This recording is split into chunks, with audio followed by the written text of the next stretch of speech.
Hey everyone, Miguel Benitez here, and I'm making another video to help you in the search for a thoughtful Christianity. And today's video came about due to a request that I received from a former student of mine, and his YouTube name is Tactical Squid. He asked me to make a video defending the existence of God. Now, Tactical Squid has a great YouTube channel, particularly if you're a gamer. He does a lot of video games on there, and he is really good at what he does. He's been doing YouTube much longer than I have, and he really has an excellent channel. So I'd encourage you, if you're a gamer or you're into video games, even if maybe you play every once in a while, go check out his channel. I will put a link to his channel in the description box. So make sure to check that out if that's the sort of thing that interests you.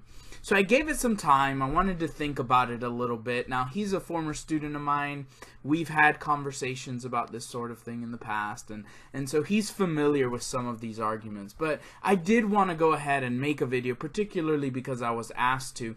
And then based on some of the comments that I've been getting in some of my other videos, I figured eventually I will go ahead and make videos of the different arguments for God's existence. So the question was, which one am I going to start with?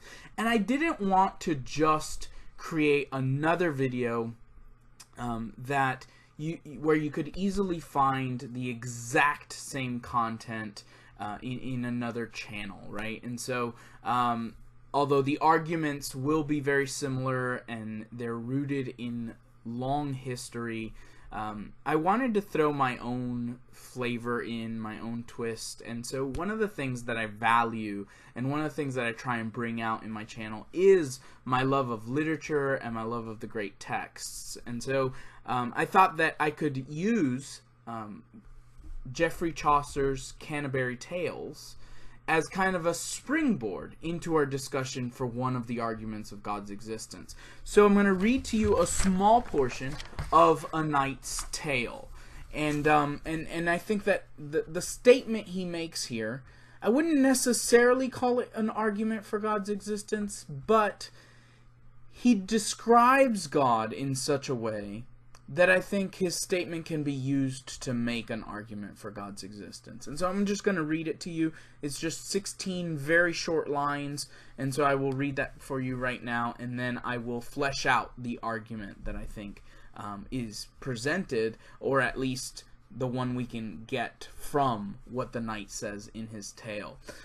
Before I read it to you, though, quick background here, in case you're not familiar with Canterbury Tales. 14th century English literature. It was poetry, and Chaucer's goal was to write 120 stories. So basically each pilgrim that was on this journey, it was a large group of pilgrims that were on their journey to the Canterbury Cathedral. The idea was that each one would tell a total of 4 stories, 2 on their way there and 2 on the way back, and that would make for 120 stories. Now, Chaucer died in his process of writing this, and so fell way short of that. But one of the tales that we do have is the Knight's Tale, and so I'm going to go ahead and read a short portion of that for you now. So he says, "For it is proven by experience, unless I wish to make my meaning more clear, then one can by this order well discern that that same mover is stable and eternal. Well may one know, unless it be a fool, that every part derives from its whole, for nature has not taken its beginning of no part or portion of a thing, but of a thing that is complete and stable, descending from that until it becomes corruptible, and therefore, by his wise foresight, he has so well established his plan, that types of being and natural processes shall endure for a set time one after another, and not eternally without any lie. This thou canst understand and plainly see." So the knight here talks about a mover, which is stable and eternal, and from which everything else comes. And so this reminded me of Aquinas' argument of the unmoved mover, and Aquinas obviously pulling from Aristotle here. And so I figured that could be a great starting point for this discussion. Now, I'd be happy to make more videos if you guys want to see them on the other arguments for God's existence. But I thought this would be a good place to start. So let me go ahead and just quickly lay out the points here, and then I will repeat them as I cover them. So point number one, or we could call these points premises, right? I'll give you 3 premises and a conclusion. So premise number 1 would be that things move, right? Or things are in motion. Premise number 2 would be things that move have a mover.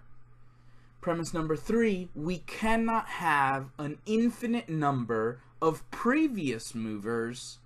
And then our conclusion would be that therefore there must be an unmoved mover. Right? And so what is it that we mean, right? Things are in motion. Well, this word motion can be a lot broader than simply something moving. So for example, I have a domino here.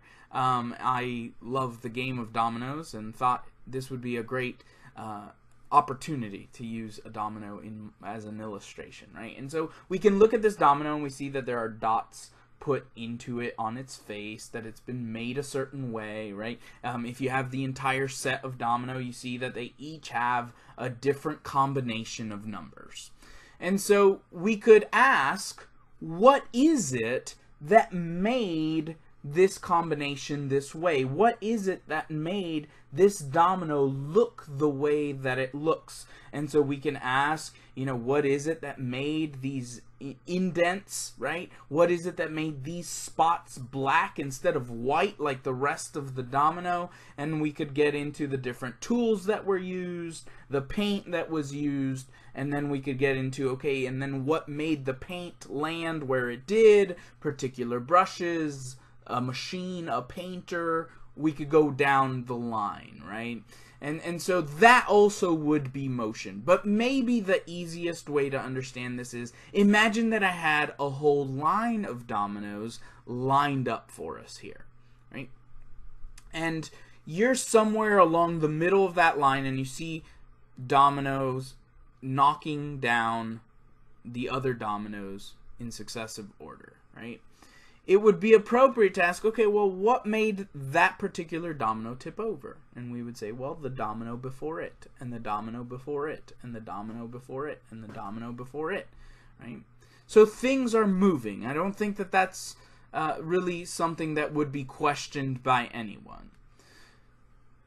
Now, the idea that things that move have a mover, okay, that might be a little more controversial, but if you understand, again, what I'm talking about when I say motion and when we use the illustration of the domino, then it does seem that, yes, there is a cause to every effect, right? And so as domino are being knocked over, it is an appropriate question. It is a logical question. It's the right kind of question to ask, well, what made it tip over? Right? And so you can't have an infinite number of previous movers.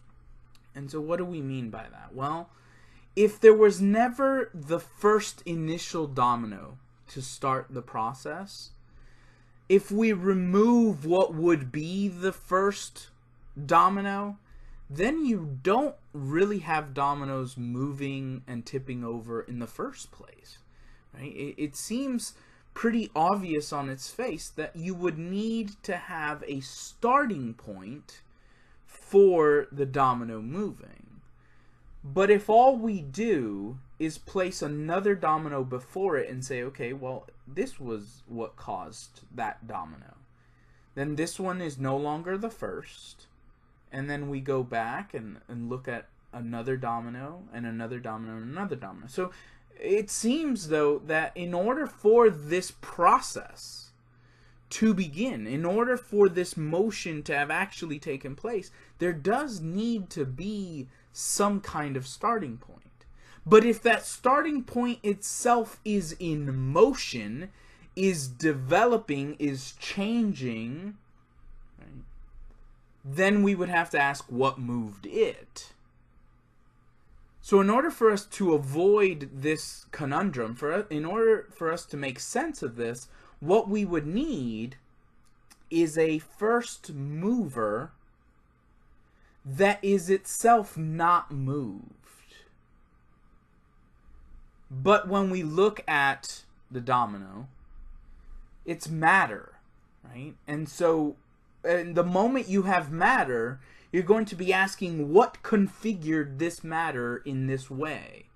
And I have a domino, and so we know that, well, machines were at work, maybe individual humans were at work in this particular instance, but even a rock, right? We would say wind and water, erosion, these different things have made a rock look the way the rock looks. So anytime we have matter, we're going to have this motion, right? This development of stuff. And so then we would ask what caused it, what caused the matter to look in this particular form, in this particular way. And so we would need this first mover, this unmoved mover, to be immaterial. And so this is where we conclude that because there must be an unmoved mover, and the material will always be moving, will always have some kind of motion associated with it, then we need an immaterial unmoved mover. And this is where we discuss God. God is immaterial, God is eternal, and God does not have any kind of shape or form the way that all the other material objects do. And so we call this unmoved mover God. Now, the moment that I say that, there's going to be people who immediately object, and I see it on YouTube all the time. And I'll be honest with you, I'm not sure why. Okay? I'm going to immediately get people say, okay, so hold on. You get this unmoved mover, you call it God, and then all of a sudden we're supposed to believe that all of Christianity is now true? Now we're supposed to believe, and this is again what I hear on YouTube channels over and over again, we're supposed to believe that talking snakes exist, that Jesus was this God-man who made a sacrifice to himself so that he could forgive you, which again, we can talk about the problems in that presentation of Christian theology. But right now, all I'm doing is trying to demonstrate that there does need to be an immaterial, eternal cause, right? Something that was not dependent on anything else for its existence, and also needs to be immaterial, also needs to be the kind of thing that can move, right? That can create a series of events to occur. And so God works. Now, does this then prove Christianity? No. But it does strongly suggest that God exists. Now, we can start to ask further questions about this God. We can start to ask further questions about whether or not the God of Christianity matches up with this unmoved mover. And it would be my suggestion that yes, he does. But I'm not laying out the entire case for Christianity in a 15-minute YouTube video.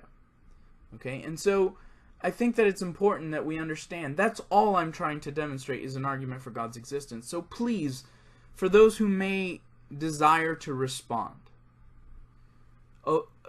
avoid the temptation, resist the temptation to say, well, how do you get from that to Christianity is true, right? I'm taking it one step at a time here, and all I'm suggesting is that as we look at this simple domino, right, this matter that's been shaped in a certain way, we look at it and say, what has caused it to be this way? And then whatever has caused that to be that way, we can also ask, and what caused that to be that way? And we can work our way all the way back, and we eventually need something that is unmoved, that is unmoved and immaterial, that is eternal. And what I'm suggesting is that God is the right candidate for that unmoved mover. So I hope this was helpful. I realize that not all of you are going to agree, and I'd be happy to interact with you in the chat below, so please comment. I would also encourage you, if you enjoy this kind of video, whether you agree with me all the time or not, that's fine, but please subscribe. I'd love to continue these conversations over time as we continue to build our community on this channel. Alright guys, until next time, I look forward to hearing from you. Again, please subscribe, like, and comment down below. Alright, I will see you next time. Take care.